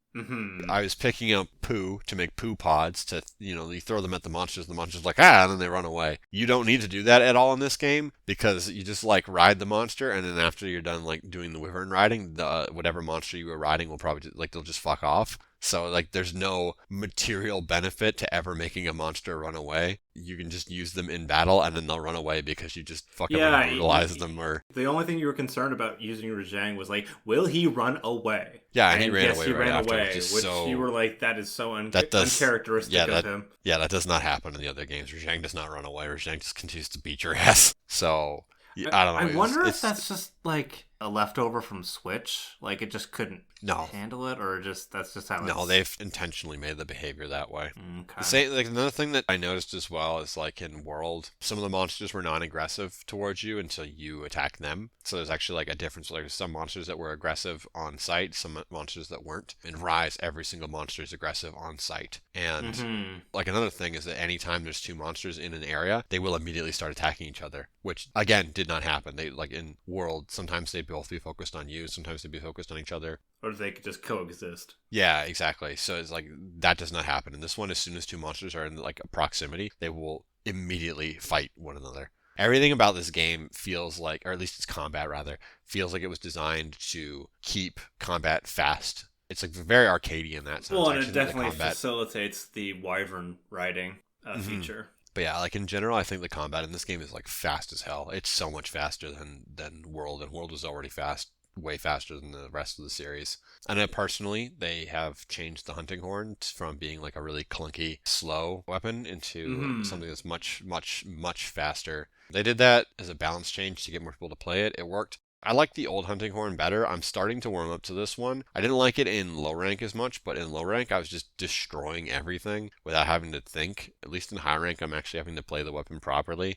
Doing that, I don't hate it as much, but it's just very different from what I'm used to the point where I don't even need to have like the hunting horn's UI elements on to play it, which is really weird because it's just the whole idea of managing your songs is just like a non-issue. You're basically going to have them up 100% of the time without having to think about it. That's like part of what I thought made the hunting horn like unique and interesting, but obviously not a lot of other people liked it because as soon as they made that like not really a core element of it and they sped up its attacks to make it more unga bunga, then other people would actually pick it up to play it. So that is one thing, though. The fucking UI elements in this game are way the fuck too big, and there's no way to shrink them. At least on PC, there is an option to zoom the camera out so you can like have a wider field of view, but I really hate how you can't resize the screen elements, and like the UI I think is too big on PC. It was definitely designed for that tiny ass Switch screen where it was fine, but on like my fucking 27-inch monitor, I think the UI is obnoxious. So I have just disabled some of the elements outright because I'm like, this doesn't need to be here and it's just getting in the way and I don't like it. I don't know. I think in general, I like how arcadey and how quick the combat is because that was always my favorite element of Monster Hunter anyway. But it does feel like a very different game from World. I mean, that's great. That's great for you because then that just means Another Yeah, 1,000 hours. yeah. I don't know if I'll play this game as much as World, but like part of the reason why I played World so much is because I played every single weapon. I still think I'll get a couple hundred good hours out of this. For sure. Like I said, I've been playing the hunting horn mostly so far, but I already started. I picked up the great sword and started messing around with its moveset. And it's awesome. It feels great to use. So I could see myself potentially playing everything except for the ranged weapons because the ranged weapons are dog shit. I hate the ranged weapons. No, fair enough. That and I also enabled the event quests, and there's like actually over 100 of those, I think. So Yeah, I saw that. that is something Yeah, I will that's wild. be going through at one point, either with or without Jason. Oh, they are co-op. Okay, cool. Yeah, they can be played in co-op. Well, it's because the village quests are the ones that like you gotta do like No, solo. they're in the hub. They're not. Okay, okay. The village is completely separate. That is one thing that I think is really different. I guess it's different from World, but it's the same as older games. Because they have like village single player things, which are just like really easy tutorial type stuff that kind of go through a story. And when you finish it, it plays a credit sequence. And if you're a Monster Hunter schleb, you can play through those and then be like, I am done the game without ever actually hitting like the part of the game that I actually like, which is the part when the game actually gets challenging. I've seen the monsters. I am good. Yeah. Miranda kind of low key. She could tell I wasn't super happy with what we were doing in low rank, and I was kind of like, eh. She even said to me, she's like, it's a completely different game when you hit high rank. Just give it some time. And I'm like, okay. And then I hit high rank, and I'm like, okay, you were right. She's like, see, I told you. And then I'm like, yeah, you did tell me. You were right. If you probably had played other games than or the other Monster Hunter games than World, then you probably would have experienced the same thing. Yeah, but it's hard to, so like your first Monster Hunter game, it's hard the entire time. Yeah. So it's hard to remember that like when you've gone through the trenches and you come back and it's putting you in low rank, even if you've got low rank gear, it's not the same, right? Or it's like like in World, when you go from like high rank to master rank, yeah, you start off with like all your gear is going to be dog shit. And it's hard again. You're like, oh, this is what it was like in the beginning. And it's like, kind of. So it's like when you go back to low rank again, I started off expecting like, oh, this could be super hard. It was not. It was so easy. It was. We were fucking demolishing the monsters in low rank. It was embarrassing. And then we got to like high rank. It was like, okay, this is how the game is actually meant to be played. Like, well, we got to like Magnamola, and then finally got our ass kicked a little bit. yeah, because it was the first monster that like will actually beat your ass if you have unupgraded armor. So like the big problem there was that it was just doing like more damage than we had defense. So it's like we got hit once, like more than half our health bar would disappear. I was like, oh shit, this is problematic. Which was funny because like the rest of the monsters in that like tier were no problem for us. Yeah, Magdamall is a weird gatekeeper. Well, they intentionally threw that at you because in high rank, I know I'm ahead of you because you haven't been playing the last couple of days, which is fine. But like I haven't gotten to Magdamalo again yet in high rank, and I'm like through 75% of the monsters in high rank. So it's like, oh, okay, this thing is definitely, they throw it at you kind of early in low rank. To prep you? Yeah. Okay. Where it's like in this, I was like I said, I got to, like I said to you before the podcast started, I was fighting a Mitsune, and so just for, I guess for our listeners, I went into the Mitsune fight in high rank, and I had 164 defense. And I got hit once by Mitsune and it did 80% of my health, and I'm like, oh shit. Then after I finished that hunt, which I did get on the first try, you can all kiss my ass, I looked at Mitsune's armor and it was 50 armor apiece. So it was 60 armor apiece. So I had 300 armor if I had the full Mitsune set. Almost double what I went into the hunt with. And I'm like, oh, that's why I did 80% of my health bar with one hit. So it's like one of those things where I like have very much been ignoring the upgrading my armor properly. I'm used to doing that extremely late game because in the world you can get away with doing it extremely late game, but yeah, you can. Rise, they're kind of expecting that you're going to play the game the way it's kind of meant to be played instead of ignoring certain aspects. But yeah, two things that I probably a little bit more acquainted with, but I'd hazard a guess that you agree with this as well, Jason. We'll see. The weapon designs are better in this? Yes, 100%. I like the armor sets and I like the weapon sets a lot more in this one. So like part of that is that in the world there was like a lot of weapons that were just like, this is a weapon that is made out of bone and it has some skin from the monster bolted onto the side of it. I mean the weapon trees are confusing as fuck, but yeah, like there's a few weapons that are like that. I will say there's a few of them, but for the most part it's like for example, with the hunting horn, there's like this leech monster, and one of the hunting horns is just like its entire face that has been fashioned into a horn. Or one of the ones I was using in high rank, it was a wind instrument, and then at the end of it, it had like a little windmill made out of a monster's tail, and the windmill would spin as you were using the horn. It's hilarious. Or fucking, what was another one that's pretty? Oh yeah, one of them is like a bull's head, and it's attached to a stick, and like music comes out of the nose. So like, I think that the weapon designs, and that's just like the hunting horn designs. I haven't looked too much at the other weapons, but it's like the hunting horns, or not just hunting horns, all the weapons seem to have a lot better designs in general, which is nice. They've gone very ridiculous with them. Mm-hmm. And then the other one is kind of Well, tying I feel into like that World was is- like trying to be a bit more grounded. Yes, it was, and that was not to the game's advantage. Most people did not like that. They're like, but I'm like using a sword that's 3 times the size of me to fight a giant dragon. Like, why is this grounded? I don't understand. Why can't it be a lightsaber? Yeah, exactly. I think that they kind of heard that feedback. They were like, okay, we got it. We'll do the ridiculous picklist weapons instead. And then kind of in the same vein as that is that like World has a lot of reptiles in it, and this game does not. So the monster variety in this game is, I would say, a hell of a lot better. Mm-hmm. Definitely. There were so many times where we were playing and it was just like, oh, cool. It's a new monster for us at least. Yeah, but yeah, instead of it being like I said, instead of it being reptiles, there's been some beasts. There was like a rabbit that looks more like a koala than a rabbit, but whatever. One of them looks like a bridge troll. There's a leech-looking motherfucker. One is just a giant stone thing. An armadillo. Fucking... I mean, the Mitsun's new for us. Yeah, that thing's like it's kind of dragony, but it's like, it looks like a water spirit, like a Japanese water. It's like it's got like a very long, slender body, and it's got kind of the face of a fox. The big Chungus guy, he's like a platypus, but he's got like a turtle shell. He looks kind of like a fat kappa. He's cool. And get into the controversial one, the beaver. Oh yeah, the beaver! Yeah! It's not a beaver. He's a beaver. Fucking shut your mouth. I'm a Canadian. I know what beavers are. He's a fucking beaver. You shut your goddamn mouth. No, he's not a fucking beaver. He's a fucking beaver. You are all Miranda wrong. doesn't agree either. I don't already care. know that. It's a fucking beaver. But yeah, I think that there's a lot more variety in terms of what you're fighting, and that's just like, that adds so much to the game without having to add much to the game, if you get what I mean. It's like, when it feels like you're fighting the same ass thing over and over and over again, it's not as fun. But when it's like, oh man, this creature looks and attacks so differently from every other creature, then it's just like very refreshing to have that as like just to keep bouncing around between all these different critters all the time when you're fighting them. I don't know. I like that a lot about this game. Yeah, definitely the wide variety of monsters is to its benefit. Mm-hmm. In general, I'd say I like them. I'm enjoying it. But like, how are you enjoying it so far, Jason? Yeah, I'm enjoying it quite a bit. For me, there's even more monsters that I've not seen before because I didn't play the Iceborne expansion. Yeah, that's true. So there's even more new shit for you then. Yeah, definitely. But they all look really good in this game. I know I've asked you because Miranda and other people that have played this before, and yeah, they look a hell lot better on PC. Oh yeah, they do. Everything looks better on PC. It's crazy. It's like night and day.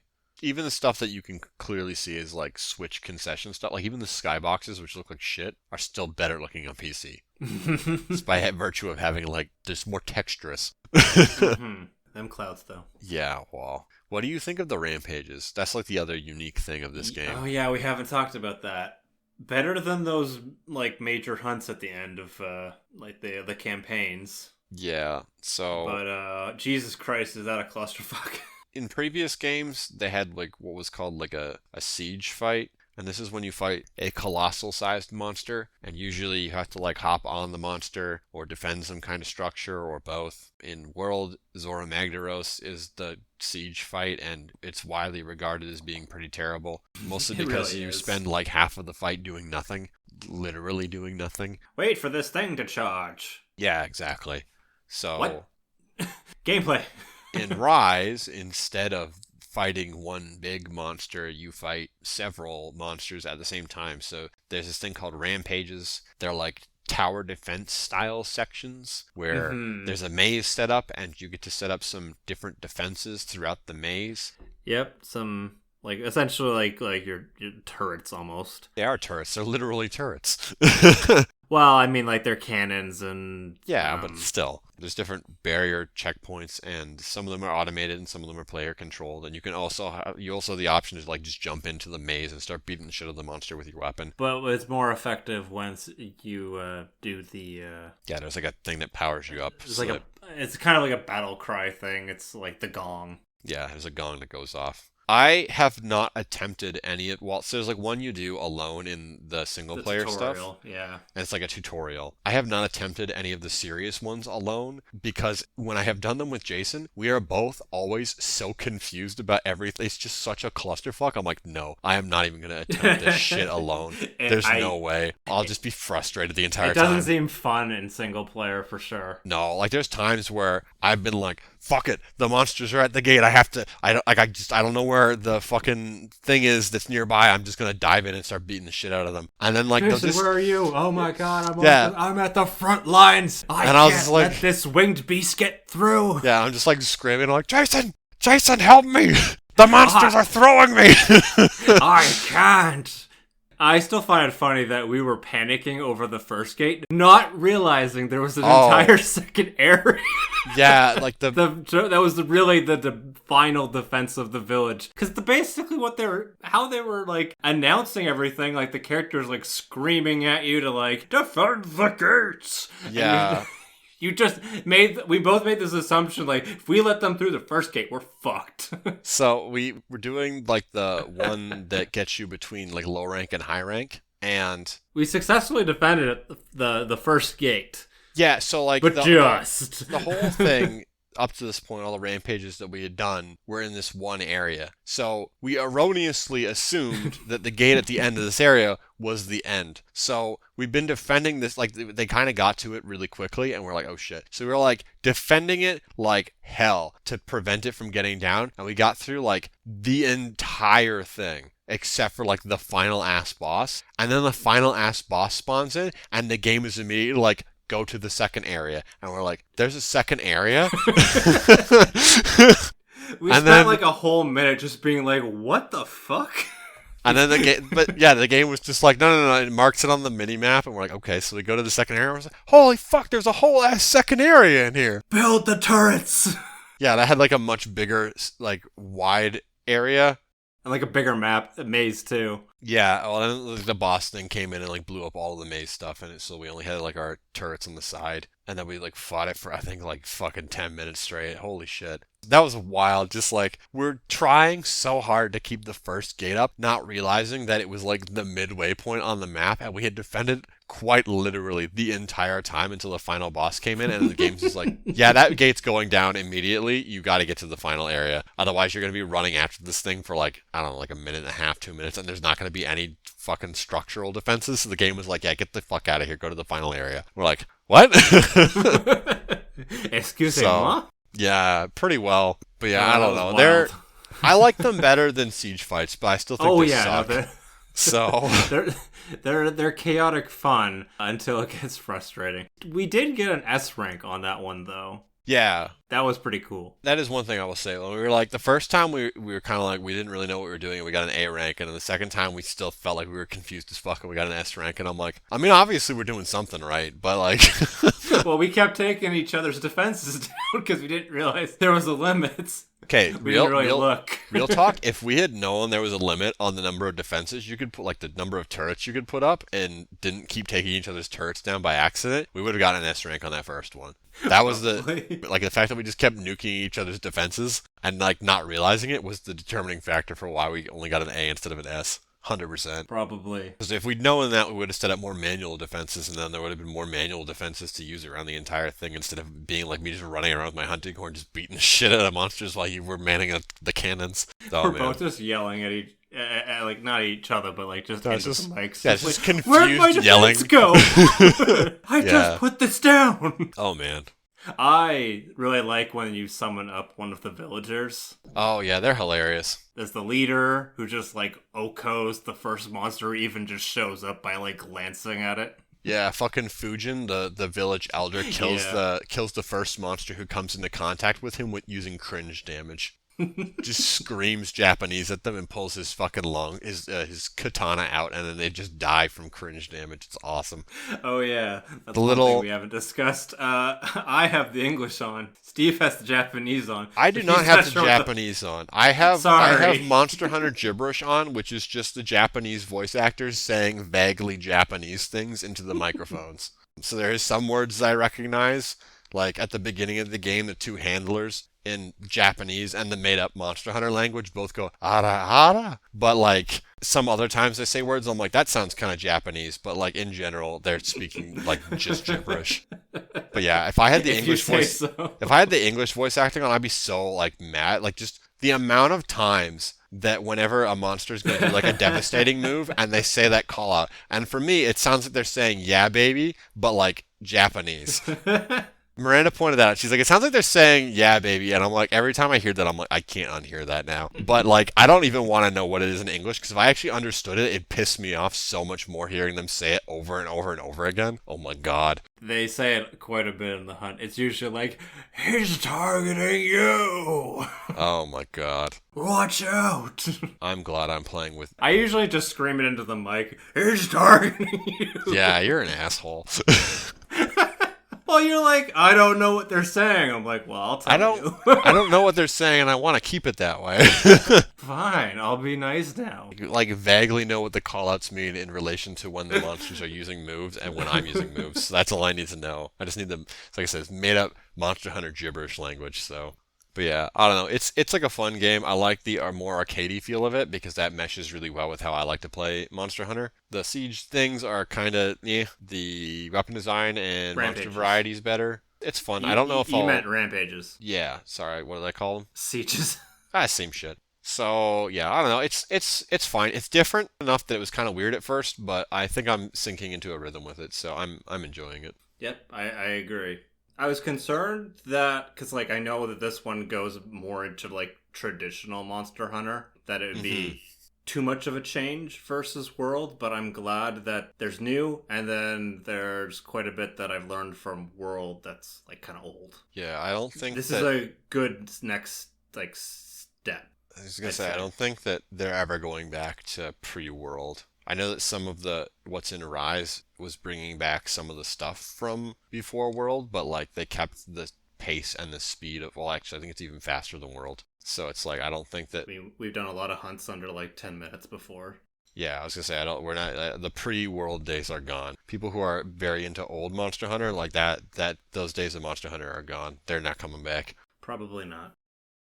Is that more or less it? Yeah, that's it. I got nothing left to say. Not for this week anyway. All right. Thank you all very much for joining us this episode of the Frosty Canucks. Surprisingly, Monster Hunter Rise did not take up the entire podcast. No, but you'll be listening to me talk about it again for weeks. This is probably true. Steve said he was going to play it for about 100 hours. And if you want to listen to more of that, you can follow us on the platforms we are on, which are Anchor, Spotify, Spoofy, Stitcher, Apple, and on YouTube. If you want to follow myself, that's at Javam. There's 2 underscores at the end of that. And finally dusted off the art tablet and put out a piece of biking. Yes, you did. I think it's pretty good. Thank you. I definitely think there's a lot to improve on it, but considering I had taken a 2.5 month break from doing anything with that, I think it turned out pretty good in comparison to what I've drawn before. Just a side thing, as someone who has done a lot of creative work in their entire life, if you're not looking at everything that you do creatively and thinking this could be done better, then you're not going to improve. So that's not really a bad thing. Mm-hmm. And I do have another piece that I've thought of, but I think what I'm going to do is I'm going to alternate between when podcast is out, or like that week, and then art the next week. And then that's a good plan. Forth. Yeah, that seems to have worked out, and then I won't burn myself out, and I can get kind of closer to goals I've kind of set for myself. Not New Year's goals, that just happens to coincide with when I restarted art and balancing this and the podcast. Steve, your stuff. Go read my blog, frostylight.ca. I haven't posted anything new, but if you haven't checked out my top games of 2021 yet, you can go check those out. There are the ones that I talked about on the podcast, but there's also some secret ones that were not on the podcast. Ooh! I claimed one of those spots. Yes, I've been working on a Breath of the Wild post. It's been taking a long time. It's a lot longer than what I normally write. That's something to look forward to in the future. I don't know how long it's going to take me to edit it though. For your regular daily dose of shit posting, you can follow me at Frosty on Twitter. That's also where you'll get updates about the new shit coming out on the blog. And if you just want art stuff, you can go to at Frosty on Instagram, though I really haven't been doing art stuff because I haven't felt like doing it, and that's probably not going to change anytime soon. But yeah, just, I don't know, read the blog. That's where I'm putting most of my creative energy. I would appreciate it. Thank you all very much for joining us this episode, and stay frosty.